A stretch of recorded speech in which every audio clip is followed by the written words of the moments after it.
বিসমিল্লাহির রহমানির রহিম। সুধীবৃন্দ, আসসালামু আলাইকুম। আমি অবসরপ্রাপ্ত ব্রিগেডিয়ার জেনারেল মোহাম্মদ জহুরুল আলম। আমার ইউটিউব চ্যানেল জহুরস ভয়েসে আপনাদের স্বাগত জানাচ্ছি।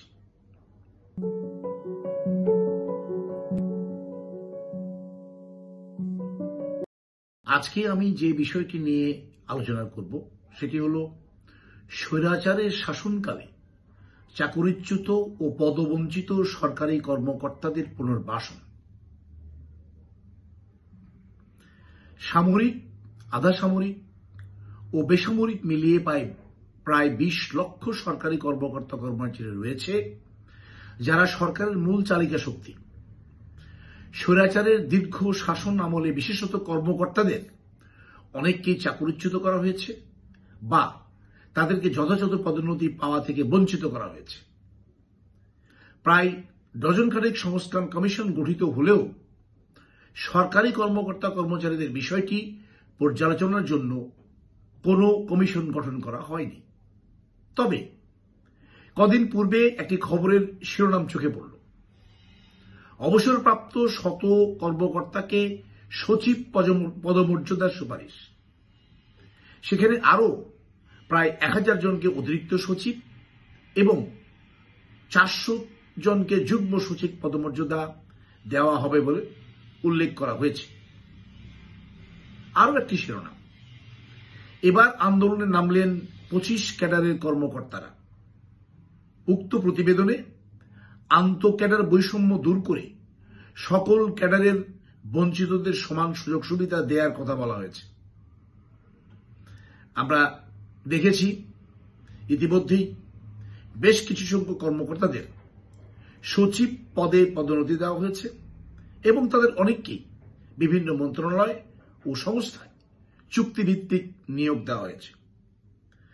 বিষয়টি অবশ্যই প্রশংসনীয় এবং অন্যান্য মন্ত্রণালয় ও সংস্থার জন্য দৃষ্টান্ত এবং পথ প্রদর্শক হিসেবে পরিগণিত হবে। এছাড়া গত 5 ডিসেম্বর 2024 তারিখে বাংলাদেশ প্রতিদিন সামরিক বাহিনীর জন্য রিফর্ম কমিশন গঠনের প্রস্তাব, এই শিরোনামে একটি প্রতিবেদন প্রকাশ করেছে, যেখানে সংবিধানের একটি অনুচ্ছেদ সংশোধন সহ স্বৈরাচার আমলে চাকরিচ্যুত ও পদোন্নতি বঞ্চিতদের বিষয়ে পদক্ষেপ নেয়ার কথা উল্লেখ করা হয়েছে।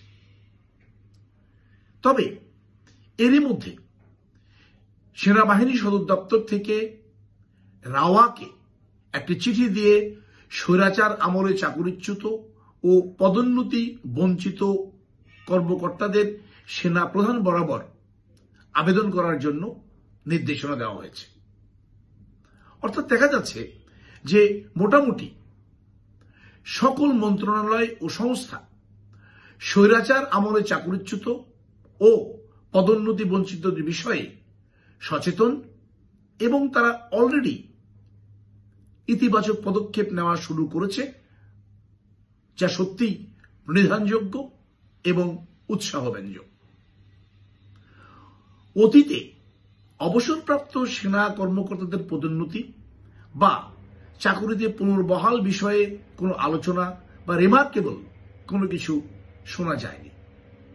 তবে স্বৈরাচার সরকার 2008 সালে নির্বাচনের পর ক্ষমতায় বসে সেনা, নৌ ও বিমান বাহিনীর বেশ কিছু সংখ্যক অবসরপ্রাপ্ত কর্মকর্তাকে ভূতাপেক্ষ পদোন্নতি প্রদান করেছেন, যাদের মধ্যে কর্নেল থেকে মেজর জেনারেল পর্যন্ত পদমর্যাদার অফিসার ছিলেন।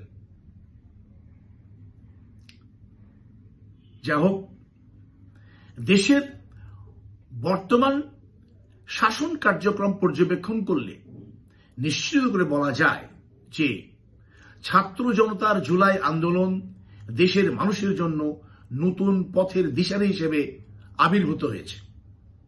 সুশাসন ও ন্যায় বিচার প্রতিষ্ঠায় সকল ক্ষেত্রে চলছে সংস্কার। বর্তমান সেনাপ্রধান বিষয়টি উপলব্ধি করেছেন এবং সেজন্যই তিনি স্ব উদ্যোগে স্বৈরাচার আমলে চাকরিচ্যুত এবং পদোন্নতি বঞ্চিত সেনা কর্মকর্তাদের প্রসঙ্গে ইতিবাচক পদক্ষেপ গ্রহণ করেছেন। প্রকৃত অভিভাবক হিসেবে তার এই পদক্ষেপ অবশ্যই প্রশংসার যোগ্য। আমরা এখন অধিক আগ্রহে অপেক্ষায় থাকলাম সেই দিনটির জন্য, যেই দিন স্বৈরাচার কর্তৃক নিপীড়িত সেনাবাহিনীর সকল অফিসারদের মুখে স্বস্তির হাসি ফুটে উঠবে, অবসান হবে সকল বঞ্চনার এবং শেষ হবে তাদের ধৈর্যের চরম পরীক্ষা। আল্লাহ আমাদের সকলের সহায় হন। সবাই ভালো থাকবেন। আল্লাহ হাফিজ।